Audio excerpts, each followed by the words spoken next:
नमस्कार साथियों, कैसे हैं आप सब। उम्मीद करती हूँ अच्छे होंगे। साथियों, मैं निशा स्वागत करती हूँ आपका निशा जी के एक्सप्रेस चैनल को। दोस्तों, आज की यह वीडियो मोस्ट इम्पोर्टेंट होने वाली है, क्योंकि आज की इस वीडियो में पॉलिटी के टॉप 20 क्वेश्चन डिस्कस करने वाले हैं। सारे के सारे इम्पोर्टेंट और सिलेक्टेड है, हर एग्जाम में ज़रूर आएगा, तो वीडियो को ज़रा सा भी स्किप मत करना, एंड तक ज़रूर बने रहिए। और दोस्तों, हमारे मकसद है कि आप सबको कम टाइम में ज़्यादा से ज़्यादा क्वेश्चन प्रोवाइड कर सके, तो इसीलिए बस आपकी सपोर्ट की ज़रूरत है। तो वीडियो को लाइक करके चैनल को सब्सक्राइब कर लीजिएगा। देर किस बात की, चलिए आगे बढ़ते हैं। क्वेश्चन नंबर 1, निम्नलिखित में से कौन भारतीय राज्य व्यवस्था में सर्वोच्च है। तो दोस्तों, इसका राइट आंसर क्या होगा। अगर आपको किसी भी क्वेश्चन का आंसर पहले से पता हो तो कमेंट बॉक्स में ज़रूर बताइएगा। तो दोस्तों, इसका राइट आंसर क्या होगा। इसका राइट आंसर हो जाएगा ऑप्शन सी, संविधान। जी हाँ दोस्तों, संविधान भारतीय राज्य व्यवस्था में सर्वोच्च है, याद रखिएगा। ये मोस्ट इम्पोर्टेंट क्वेश्चन है। तो अब चलिए बढ़ते हैं नेक्स्ट क्वेश्चन की ओर। क्वेश्चन नंबर 2, भारतीय संविधान का निम्नलिखित में से कौन सा अनुच्छेद भारत के राष्ट्रपति को अध्यादेश जारी करने की शक्ति प्रदान करता है। तो दोस्तों, इसका राइट आंसर क्या होगा। इसका राइट आंसर हो जाएगा ऑप्शन सी, अनुच्छेद 123। जी हाँ दोस्तों, भारतीय संविधान का अनुच्छेद 123 भारतीय के राष्ट्रपति को अध्यादेश जारी करने की शक्ति प्रदान करता है, याद रखिएगा। तो अब चलिए बढ़ते हैं नेक्स्ट क्वेश्चन की ओर। Question number 3, doctor Rajendra Prasad कितने वर्ष तक राष्ट्रपति रहे। तो दोस्तों, इसका राइट आंसर क्या होगा। इसका राइट आंसर हो जाएगा ऑप्शन सी, 12। जी हाँ दोस्तों, डॉक्टर राजेंद्र प्रसाद 12 वर्ष तक राष्ट्रपति रहे, याद रखिएगा।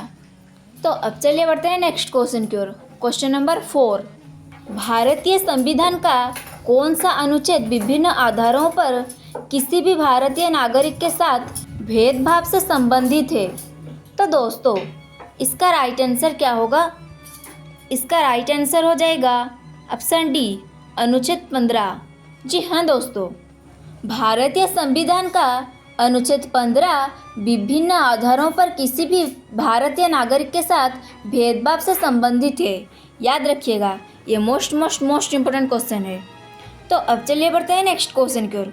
क्वेश्चन नंबर 5, निम्नलिखित में से कौन राष्ट्रपति के प्रसाद पर्यंत अपना पद धारण करता है। तो दोस्तों, इसका राइट आंसर क्या होगा।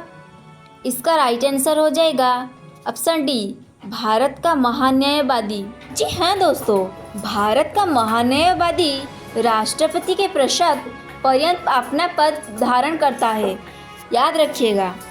तो अब चलिए बढ़ते हैं नेक्स्ट क्वेश्चन की ओर। क्वेश्चन नंबर 6, भारत में बाहरी आक्रमण अथवा सशस्त्र विद्रोह के कारण भारत के राष्ट्रपति द्वारा राष्ट्रीय आपातकाल की घोषणा किसके अंतर्गत की गई।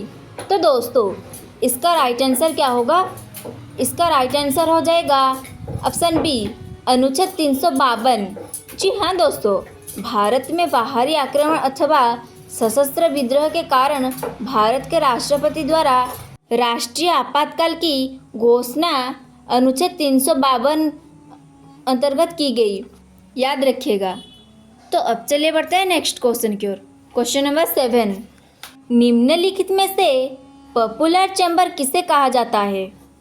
तो दोस्तों, इसका राइट आंसर क्या होगा।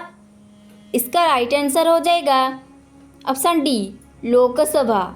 जी हाँ दोस्तों, लोकसभा को पॉपुलर चैम्बर कहा जाता है, याद रखिएगा। ये मोस्ट इम्पोर्टेंट क्वेश्चन है। तो अब चलिए बढ़ते हैं नेक्स्ट क्वेश्चन की ओर। क्वेश्चन नंबर 8, मौलिक अधिकार के अंतर्गत कौन सा अनुच्छेद बच्चों के शोषण से संबंधित है। तो दोस्तों, इसका राइट आंसर क्या होगा। इसका राइट आंसर हो जाएगा ऑप्शन डी, अनुच्छेद 26। जी हाँ दोस्तों, मौलिक अधिकार के अंतर्गत अनुच्छेद 26 बच्चों के शोषण से संबंधित है, याद रखिएगा। ये मोस्ट इम्पोर्टेंट क्वेश्चन है। तो अब चलिए बढ़ते हैं नेक्स्ट क्वेश्चन की ओर। क्वेश्चन नंबर 9, निम्नलिखित में से कौन हमारे देश के दोनों में से किसी भी सदन का सदस्य नहीं होता है। तो दोस्तों इसका राइट आंसर क्या होगा? इसका राइट आंसर हो जाएगा ऑप्शन सी, राष्ट्रपति। जी हाँ दोस्तों, राष्ट्रपति हमारे देश के दोनों में से किसी भी सदन का सदस्य नहीं होता है, याद रखिएगा। तो अब चलिए बढ़ते हैं नेक्स्ट क्वेश्चन की ओर। क्वेश्चन नंबर 10, वर्तमान में भारतीय संविधान में कुल कितनी अनुसूचियां हैं? तो दोस्तों इसका राइट आंसर क्या होगा? इसका राइट आंसर हो जाएगा ऑप्शन डी, 12।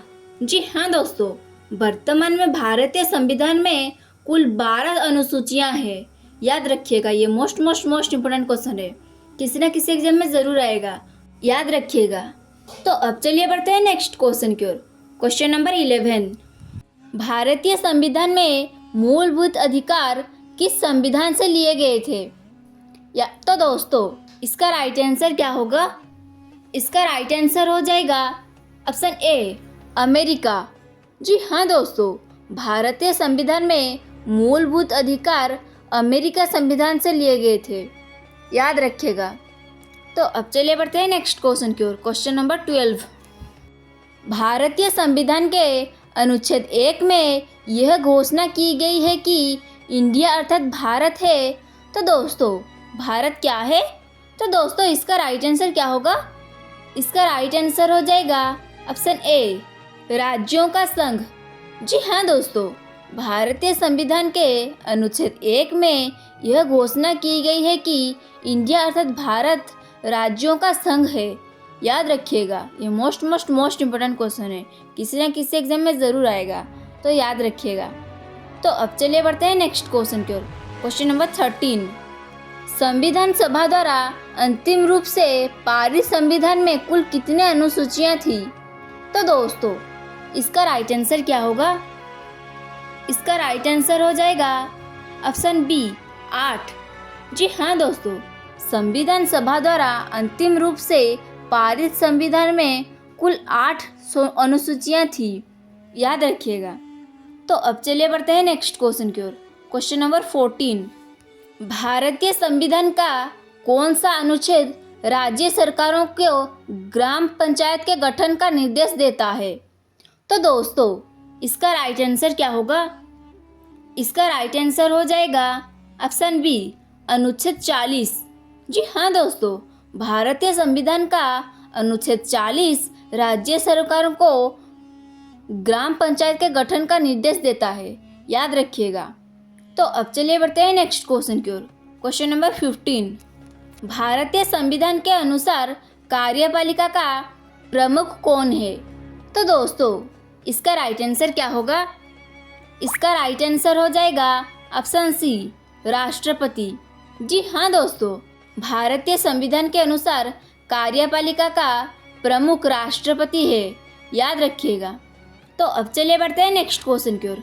क्वेश्चन नंबर 16, भारतीय संविधान का कौन सा अनुच्छेद नई अखिल भारतीय सेवा की स्थापना का प्रावधान करता है? तो दोस्तों इसका राइट आंसर क्या होगा? इसका राइट आंसर हो जाएगा ऑप्शन बी, अनुच्छेद 312। जी हाँ दोस्तों, भारतीय संविधान का अनुच्छेद 312 नई अखिल भारतीय सेवा की स्थापना का प्रावधान करता है, याद रखिएगा। तो अब चलिए बढ़ते हैं नेक्स्ट क्वेश्चन की ओर। क्वेश्चन नंबर 17, संविधान का कौन सा अनुच्छेद मंत्रिपरिषद के गठन के बारे में आधारभूत नियम निर्धारित करता है? तो दोस्तों इसका राइट आंसर क्या होगा? इसका राइट आंसर हो जाएगा ऑप्शन सी, अनुच्छेद 75। जी हाँ दोस्तों, संविधान का अनुच्छेद 75 मंत्रिपरिषद के गठन के बारे में आधारभूत नियम निर्धारित करता है, याद रखिएगा। तो अब चलिए बढ़ते हैं नेक्स्ट क्वेश्चन की ओर। क्वेश्चन नंबर 18, भारतीय संविधान का कौन सा अनुच्छेद राष्ट्रपति के पद के लिए पुनः निर्वाचन की योग्यताएं निर्धारित करता है? तो दोस्तों इसका राइट आंसर क्या होगा? इसका राइट आंसर हो जाएगा ऑप्शन डी, अनुच्छेद 57।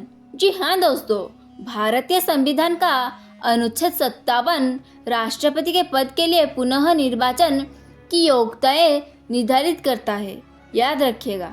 तो अब चलिए बढ़ते हैं नेक्स्ट क्वेश्चन की ओर। क्वेश्चन नंबर 19, निम्नलिखित में से किस अनुच्छेदों द्वारा भारतीय संविधान नागरिकों को मूल अधिकार प्रदान करता है? तो दोस्तों इसका राइट आंसर क्या होगा? इसका राइट आंसर हो जाएगा ऑप्शन ए, अनुच्छेद 12 से 35 तक। जी हाँ दोस्तों, अनुच्छेद 12 से 35 तक द्वारा भारतीय संविधान नागरिकों को मूल अधिकार प्रदान करता है। याद रखिएगा। तो अब चलिए बढ़ते हैं नेक्स्ट क्वेश्चन की ओर। क्वेश्चन नंबर 20, भारतीय संविधान की 10वीं अनुसूची किससे संबंधित है? तो दोस्तों इसका राइट आंसर क्या होगा? इसका राइट आंसर हो जाएगा ऑप्शन ए, दल बदल कानून। जी हाँ दोस्तों, भारतीय संविधान की 10वीं अनुसूची दल बदल कानून से संबंधित है। याद रखिएगा।